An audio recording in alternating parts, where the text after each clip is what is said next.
The following content is provided under a Creative Commons license. Your support will help MIT OpenCourseware continue to offer high-quality educational resources for free. To make a donation or view additional materials from hundreds of MIT courses, visit MIT OpenCourseware at ocw.mit.edu.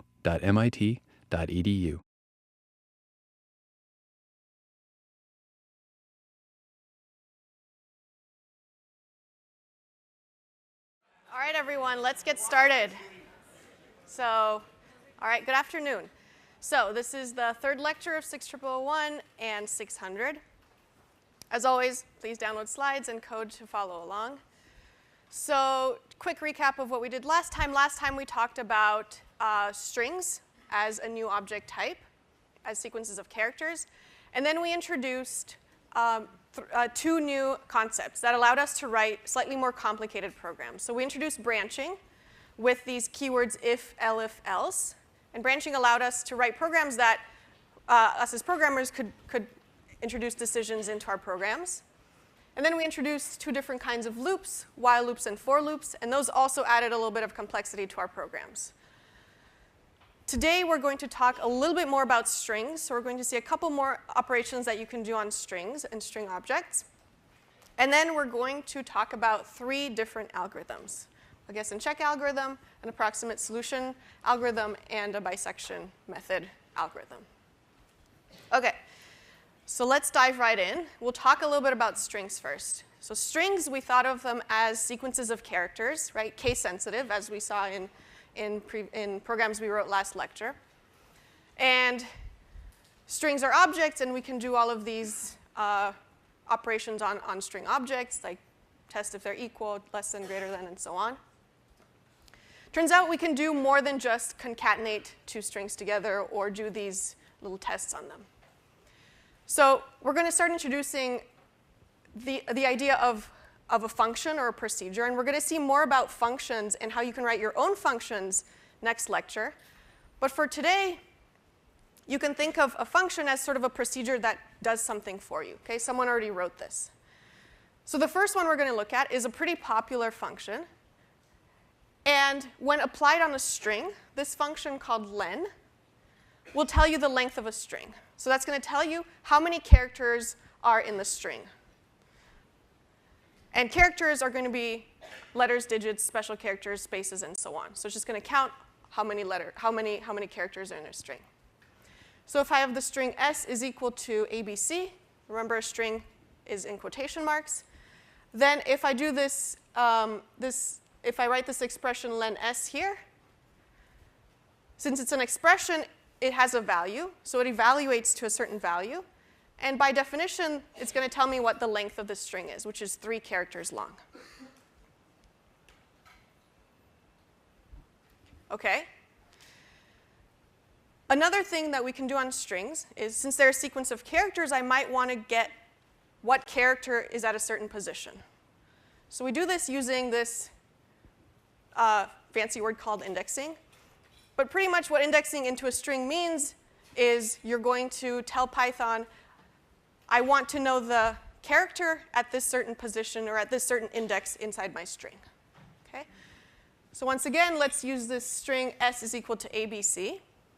And let's index into it. So in computer science, we start from 0, counting by convention. Notice we had a problem set 0 in this class. Python's no different. So in Python, you start indexing at position 0. Or you start indexing at 0. So the first character in your string, we say, is at position 0, or at index 0. The next character in the string is at index 1, and the next character in the string is at index 2. In Python, it turns out you can also use negative numbers to index. And if you index into the string with -1, for example, that means that you want the last character in the string. So the last character in your string is always going to be at position -1. Second to last character is at -2. Third to last character is at -3, and so on and so on. Okay. So the way you index into a string is with these square brackets here. And this is the notation. So if I want the character at position 0, or at index 0, I say s, which is the string I want to index into. And then inside the square brackets, I say what index I want. So s at index 0 is going to be the value a, s at index 1 is going to be the value b, and so on and so on. And we can also do negative indexing as well. If you do try, I added this in here, if you do try to index into a string beyond the limits of the string, and we can even try this out just to show you that it's not the end of the world if we do that. If we have s is equal to abc, and we have s at position 20, for example, obviously my string is only length 3, so what's at position 20? I get an error, right? I call this angry text here in Python. But really, the most relevant thing to note is these last couple of lines here. This tells you what line is problematic. So s at position 20 has an issue.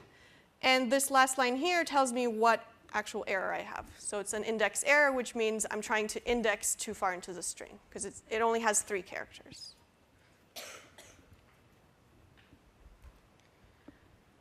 OK.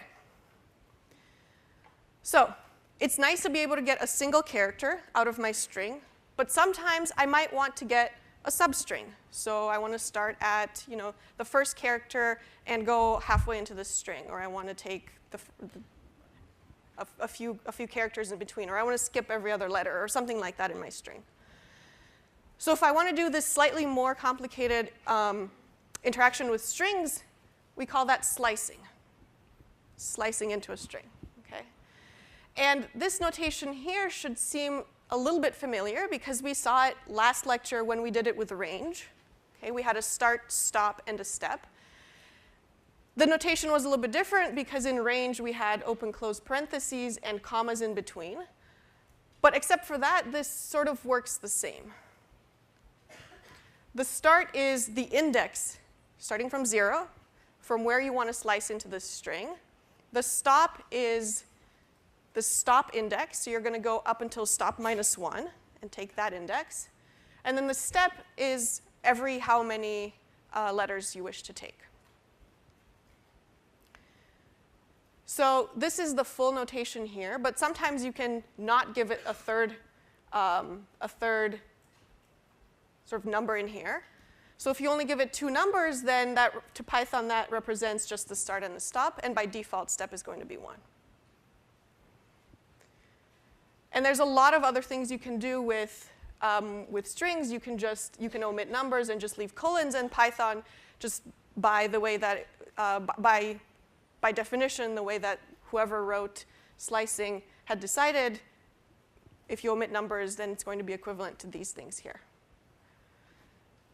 So we slice using square brackets, just like indexing, except now that we can give it 2 numbers. Okay. So with this string s, if we slice into the string s, we start from index 3 and go up until index 6.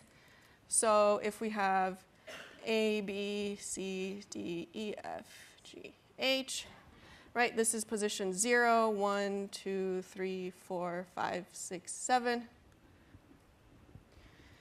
And you just count. So S, starting from 3 and going till 6, is going to start here, 3, right? So it's going to come up with, D, and then we're going to take E, and then we're going to take F. And since we're going until stop minus 1, we're not going to take G, right? Because this is position 6, and we're going until 6 minus 1. Okay.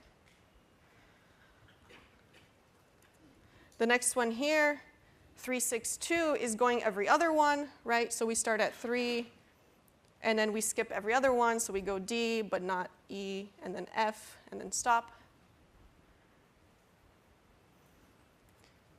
If you do S and then nothing inside except colons, notice that you're going to have S and then nothing, and then colon, nothing, colon, nothing. So nothing for start, nothing for stop, nothing for step.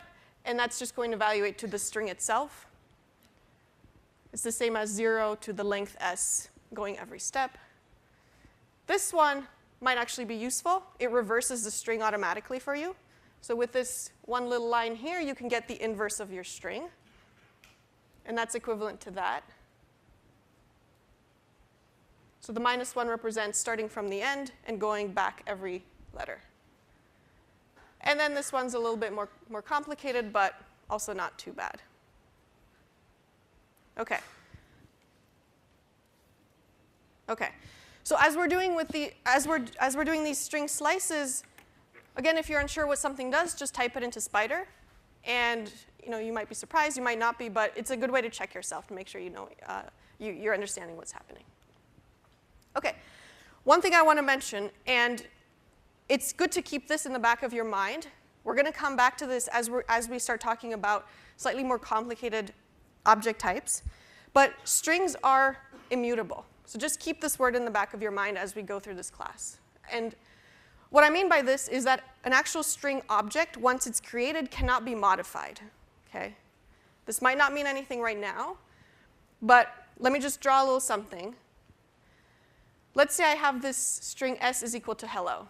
Remember in the first lecture we drew a diagram sort of like this. This is my memory. I have this object hello. And this object hello is bound to this variable s, right? So now I can access the object hello using this variable s. Now you might think, well, since I can index into a string, I might be able to just say something like s at position 0 is equal to y, right? And that'll just change the little h into a y, and I'll have a new object. Well, strings are immutable, which means in Python you're not actually allowed to do this, and it gives you an error if you do try to do that. If you want the variable s to point to the string yello, you could just say s is equal to yello, or you could do string operations like this, and this takes the y, and it concatenates it to the string s, all of the elements starting from position 1, which is ello. So this makes yello. Now internally what happens when I write this line is Python says, okay, I'm going to break my bond with this original object hello. I'm going to bind my string variable s to the new object yellow, and this other old object still is in memory somewhere, right? But it's an entirely different object that I've created here. Again, might not mean anything right now, but just keep this in the back of your mind. Strings are immutable. Okay. All right. So the next thing I want to talk about is a little bit of recap on for loops. And we're going to see how we can apply for loops very easily to write very nice readable code when dealing with strings. Okay? So remember that for loops had a loop variable, right? My loop variable being this var here in this particular case. It could be anything you want. And this variable in this particular case iterates over this sequence of numbers, 0, 1, 2, 3, 4. So the very first time through the loop, var has a value of 0. It does the expressions in the loop. As soon as they're done, var takes the value 1. It does all the expressions in the loop, and then var takes the value 2, and it does that all the way up until 0, 1, 2. And the last time it goes around is with var is equal to 3. And remember, we said that we can customize our range in order to start from a custom value, to end at a different value, and to skip certain numbers. So far, we've only been using for loops over a sequence of numbers. But actually, for loops are a lot more powerful than that. You can use them to iterate over any sequence of values, not just numbers, but also strings. Okay. So here are two pieces of code, this one and this one here. Okay. These two pieces of code both do the exact same thing. Okay. To me, possibly to you, this one looks a lot more readable than this one, right? Just at a first glance. If I were to read this one just using the keywords and variables here, it would sound like broken English, right? but you could decipher what I'm trying to say. For a char in a string S, if the char is equal to I or a char is equal to U, print there is an I or a U. Okay, sounds weird, but you could probably tell what I was trying to do here. Whereas up here, it's a little more complicated to tell what I'm doing, right? You have to sort of think about it a little bit. For some index in this range of numbers, 0 through the length of the string S, if S at position index is an I or S at position index is a U, print there's an I or a U. Okay. Both of these codes just go through the string S, and if it encounters a letter that's an I or a U, it's just going to print out this string here. But this bottom one is a lot more Pythonic. It's an actual word created by the Python community. And it just looks pretty, right? Like you can tell what this code's supposed to do. Whereas this one is a little bit harder to decipher. So that's sort of an illustration of a for loop over a sequence of characters, right? So char is going to be a loop variable still. And the loop variable, instead of iterating over a set of numbers, it's going to iterate over every character in S directly. And char is going to be a character, right? It's going to be a letter. Okay, so here's a more complicated example. I wrote this code, a couple years ago, and it was my attempt at creating robot cheerleaders, because I needed some motivation. And then I Googled last night robot cheerleaders and was not disappointed. Created this GIF. Looks pretty cool. And it looks like they kind of stole my idea. But that's fine. So let's look at what this code's supposed to do. I'm going to run it.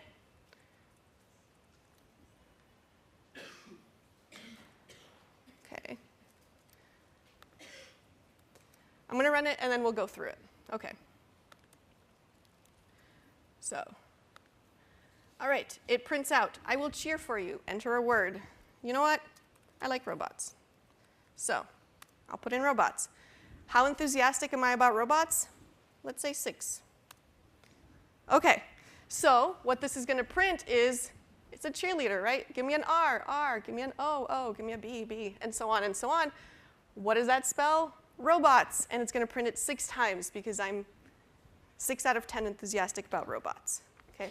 So that's pretty much what that code's supposed to do, and you can write it using what we've learned so far.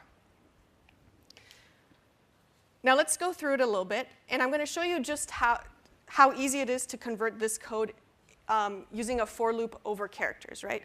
Right now what it does is it asks the user for input, so a word and a number. And then it does this thing here, right? First, it uses a while loop. And second, it uses indexing, okay? And the tip here what tips you off that it's using indexing is, right, it's using the square bracket here into the word.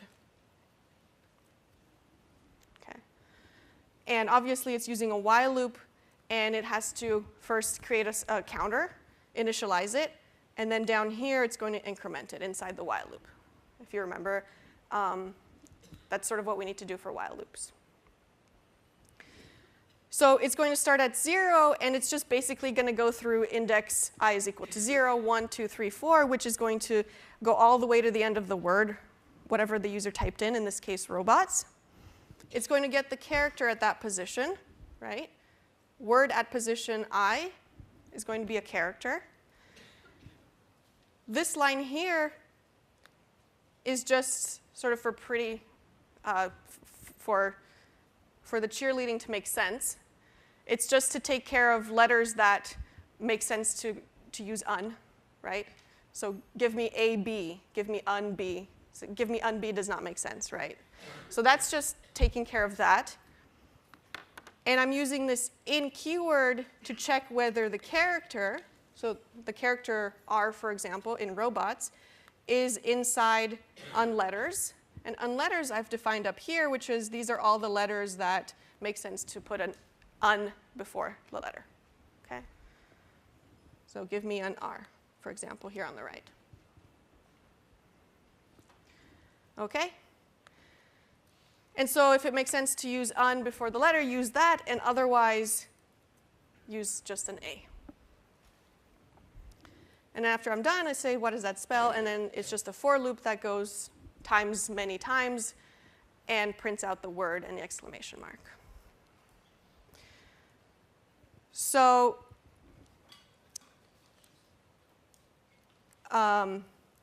okay. So this code might have been a little bit more intuitive if I rewrote it, or if I had originally written it with a for loop. Okay? So this part here, right, the while loop and indexing and creating my original counter, we can get rid of that. And we can replace it with this, for char in word. Okay?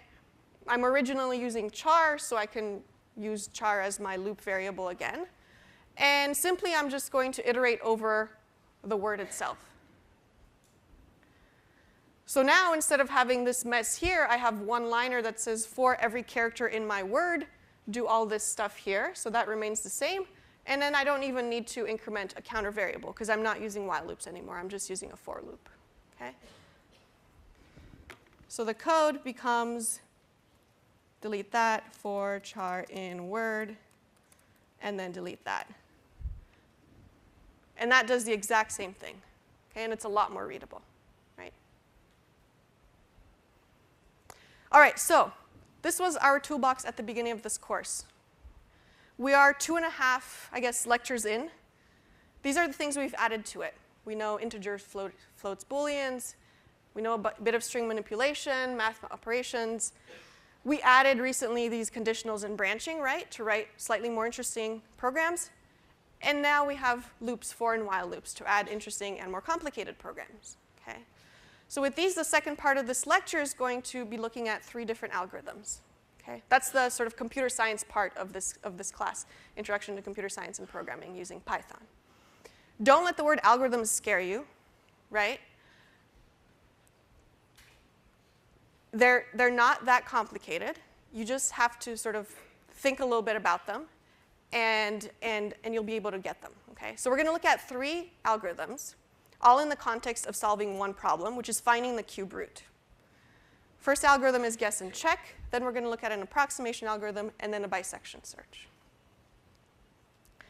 So the first is the guess and check method. Okay? You might have done this in math in high school. The guess and check method is also sometimes called exhaustive enumeration, and you'll see why. So given a problem, let's say find the cube root of a number. Let's say you can guess a starting value for a solution.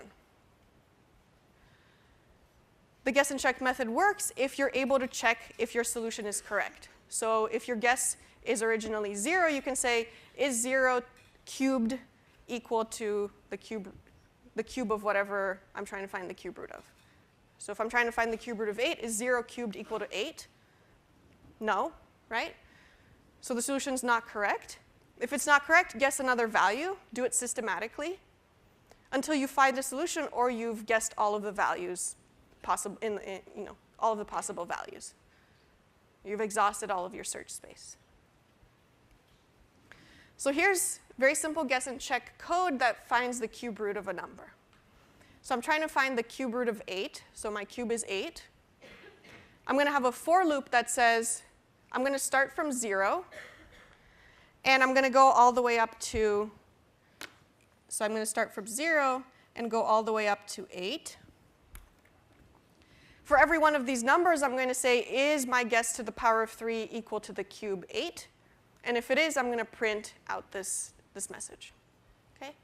Pretty simple. However, this code is not very user-friendly, right? If the user wants to find the cube root of 9, they're not going to get any output, okay? Because we never print anything in the case of the guess not being a perfect cube, or the cube not being a perfect cube. Okay? So we can modify the code a little bit to add 2 extra features. Okay? The first is we're going to be able to deal with negative cubes, which is kind of cool. And the second is we're going to tell the user if the cube is not a perfect cube, hey, this cube is not a perfect cube. So we're not going to silently just fail, because then the user has some sort of feedback on their input. So let's step through this code. We have, first of all, a for loop, just like before. And we're going to go through 0 to 8 in this case. We're using the absolute value because we might want to find the cube root of negative numbers. First thing we're doing is doing this check here. Instead of guessing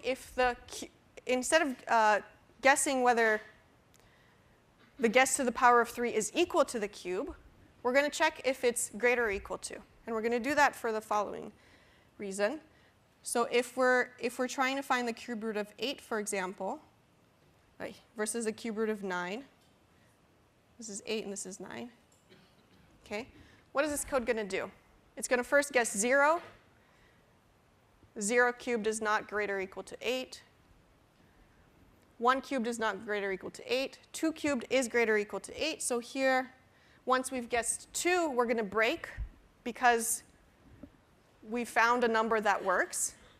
And there's no need to keep looking, right? Once we found the cubed root of this number 8, there's no need to keep searching, right? The remainder 3, 4, 5, 6, 7, 8. Okay? Sort of the same idea when we're trying to find the cube root of 9. We're going to start with 0. 0 to the power of 3 is less than 9. 1 to the power of 3 is less than 9. 2 to the power of 3 is less than 9. When we get to 3 to the power of 3, that's going to be greater than 9. So this code tells us once we've picked a number that's beyond the logical sort of cubes of the, once we've picked a number that's beyond the reasonable number of our cubed root, of our cube, the cube root of our cube, then we should stop. Because again, it doesn't make sense to keep searching. Because if 3 to the power of 3 is already greater than 9, 4 to the power of 3 is also going to be greater than 9, and so on. Okay? So once we break here, we either have guess being 2 or guess being 3, depending on what cube we're trying to find. And if the guess to the power of 3 is not equal to the cube, then obviously the cube was not a perfect cube. So that's this case here, if we were looking at 3, at the cube root of 9. And otherwise, this part here just looks at whether we should make it a positive or a negative cube. Okay? So if our original cube was less than 0, then obviously the cube root of a negative number is going to be a negative number, and otherwise it's just our guess. Okay, so that's the guess and check method, slightly more feature-rich program for guessing the cube root. But that only tells us the cube root of perfect cubes and doesn't really give us anything else, any more information. So sometimes you might want to say, well, I don't care that 9 is not a perfect cube, just give me a close enough answer. Okay? So that's where approximate solutions come in. So this is where we're okay with having a good enough solution. Okay? So in order to do that, we're going to start with a guess and then increment that guess by some small value. Okay? Start from 0 and start incrementing by 0.001. And just go upwards from there, and at some point you might find a good enough solution. In this program, we're going to keep guessing as long as we're not close enough. And close enough is going to be given by this epsilon value in the program. Okay? So as long as the guess cubed minus the cube, so how far away are we from the actual answer, is greater than some epsilon, keep guessing, right? Because the solution's not good enough. But once this is less than epsilon, then we've reached a good enough solution. So 2 things to note with approximate solutions, right? So you can get more accurate answers if your step size is really, really small. If you're incrementing by 0.00001, you're going to get a really good approximate solution, but your program will be a lot slower. Okay? Same sort of idea with epsilon. You can change epsilon. If you change epsilon to be a bigger epsilon, right, you're sacrificing accuracy, but you're going to reach a solution a lot faster. So here's the code for the approximate solution of a cube root. Might look intimidating, but look, almost half this code is just initializing variables. Okay? So we're initializing, this is the cube we want to find the cube root of. We pick an epsilon of this. We start with a guess of 0. We start with an increment of 0.0001. And just for fun, let's keep track of the number of guesses that it takes us to get to the answer. This is similar to the guess and check from before. Or it's not, well, this part is similar to the guess and check from before. So we're going to take the guess to the power of 3 minus the cube, right? So that's how far away are we from the actual answer. And we're going to say if that's not good enough, so if we're still greater or equal to the epsilon, then keep guessing. So we're going to be stuck in this loop where we keep guessing values until we've reached a guess that's good enough. So until we're less than epsilon. And the way we keep guessing is just with this line right here, which says increment my guess by increment. And increment being this really small value. That makes sense? OK. So I'm going to keep incrementing my guess by that small value. Before I go on, I'm going to run the code. And we're going to discover a small issue with it.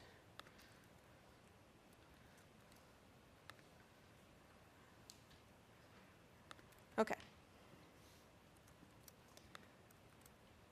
So with 27, we're going to run it. Perfect. It took me 300 guesses. But 2.999999 is close to the cube root of 27. OK. We can find the cube root of this guy here. And it took me 20,000 guesses, but I figured out that 200.9999, so 201, is close to the cube root of that large number.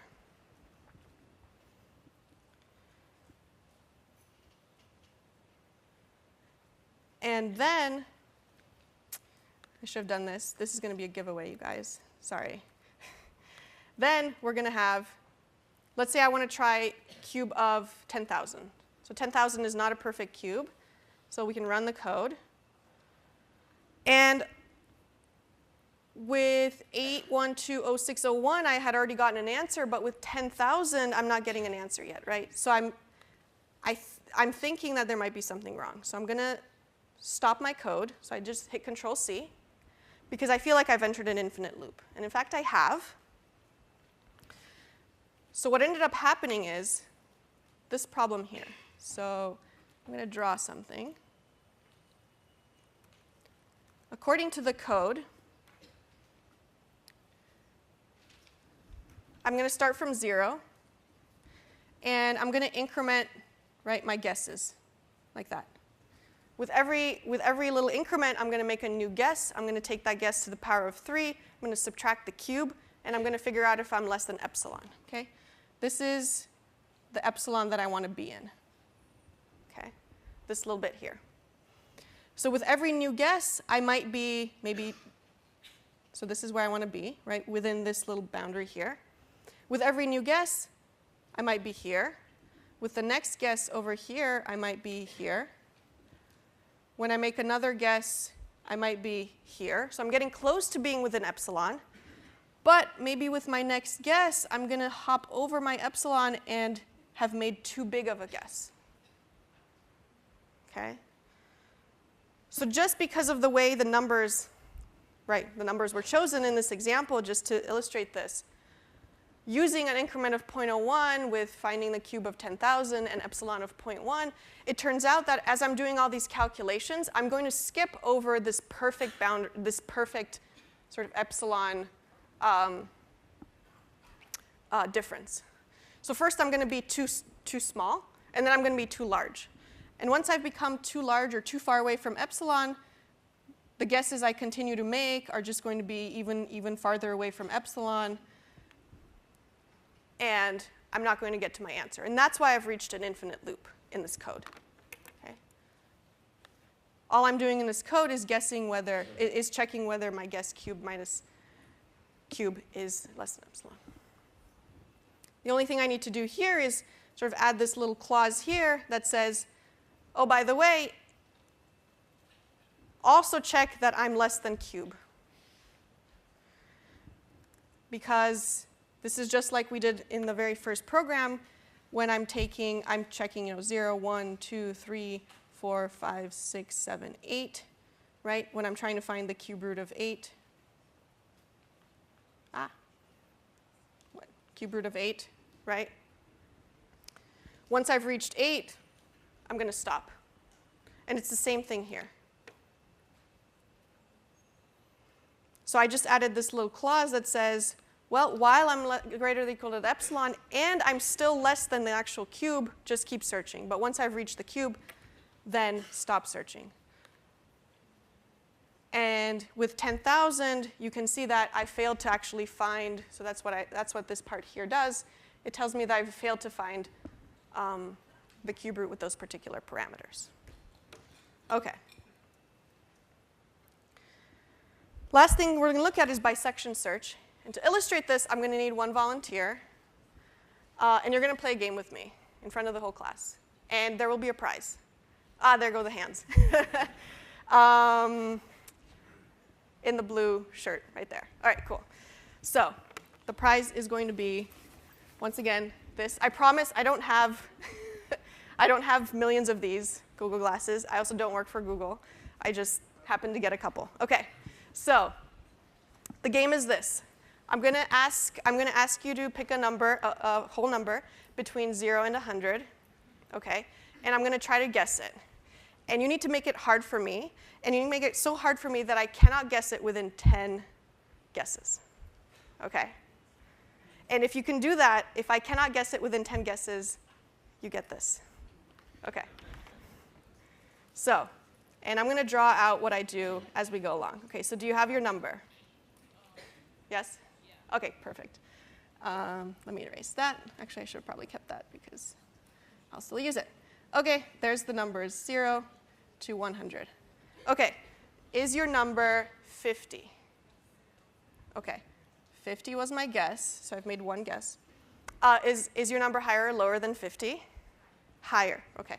Is your number, my next guess is going to be 75. And the reason I'm guessing 75 is because, what's your name? What's that? Sophie. Sophie said 50 was too low. So I immediately know that it cannot be any less than 50. So I've already eliminated half of the numbers, right? So my next guess is 75. Is your number 75? OK. Lower, is your number lower or higher? Higher. Is your, OK, so since it's higher, I'm eliminating this half here. Is your number between 75 and 100? Oh boy, you're putting me on the spot. What's that? 87, thank you. 87. Higher or lower? Lower. OK, so since it's lower, I'm eliminating that half. Is your number 81? Higher or lower? OK, so she said lower, so I'm eliminating that half. Is your number 78? Oh boy, that's really hard. 78, OK. Higher or lower? Is your number 76? Yay. All right, perfect. 76 was the number. So how many guesses have I made? 1, 2, 3, 4, 5, 6. I made 6 guesses. So I did get it under 10. But you know what? The game was rigged. So you get the prize anyway, just because I rigged the game. Here you go. Thank you. All right, so notice in bisection search, what I did was I eliminated half the search space, right? With every guess, I said, well, she said it's higher or lower, so I definitely cannot be in the other search space, right? If I was doing approximate solution, or in this case, guess and check, I would be asking, Sophie, is your number 0, 1, 2, 3, 4, and so on, right? So with guess and check, it would have taken me 76 guesses to get to the number. Whereas with this bisection search that I just did, it only took me 6, right? Isn't that cool? So that means that the larger the space actually is that I need to search, the better it is to use bisection search, this bisection search method, OK? So that's basically what I'm illustrating here. So we have our original search space. We're going to choose a guess halfway, eliminate half of the guesses.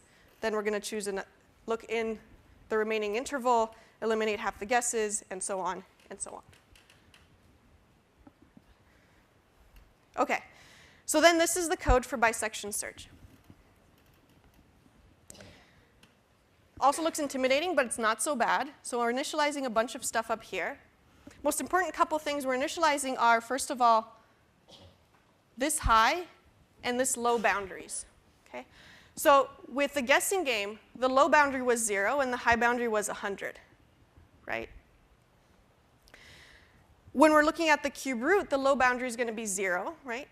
And the high boundary is going to be just my cube, right? Because a guess to the power of 3 cannot be any greater than cube.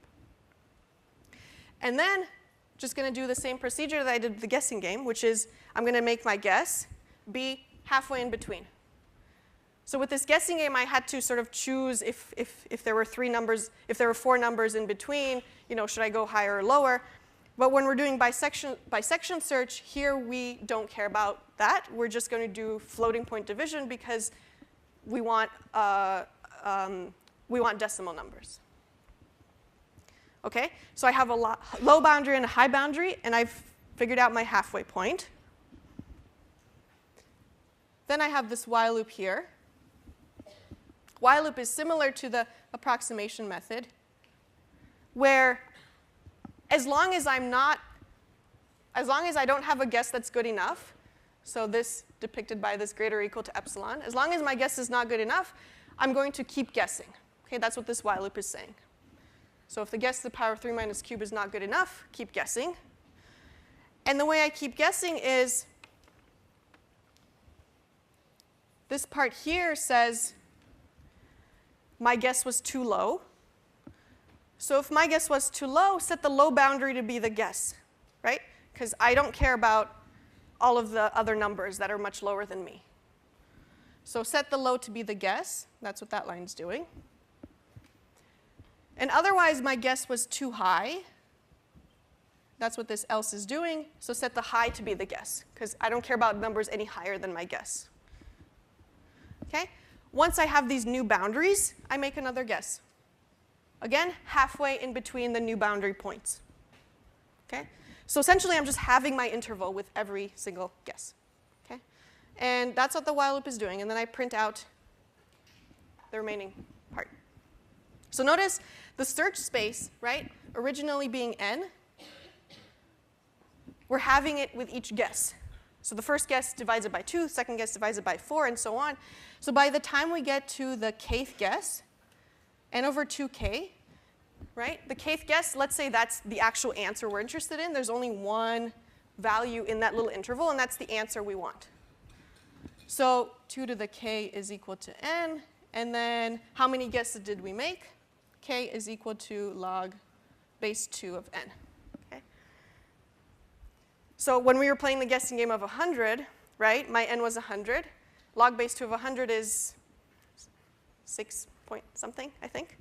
So in fact, I could have said, if I don't guess it within 7 guesses, you would have won as well. So that's why the game was rigged, right? So the guess, notice it converges on the order of log base n instead of just linearly in terms of n. So that's why it's so powerful. One last thing I want to mention is the code I showed only works for positive cubes. And that's because of the following. So I have this 0 and 1. Let's say I'm trying to find the cube root of 0.5. When I first set my initial boundaries, my low is this one, and my high is this one, right? But what's the cube root of 0.5? Is it within this boundary, or is it outside this boundary? I heard outside. It's like 0.7 something, so it's out here.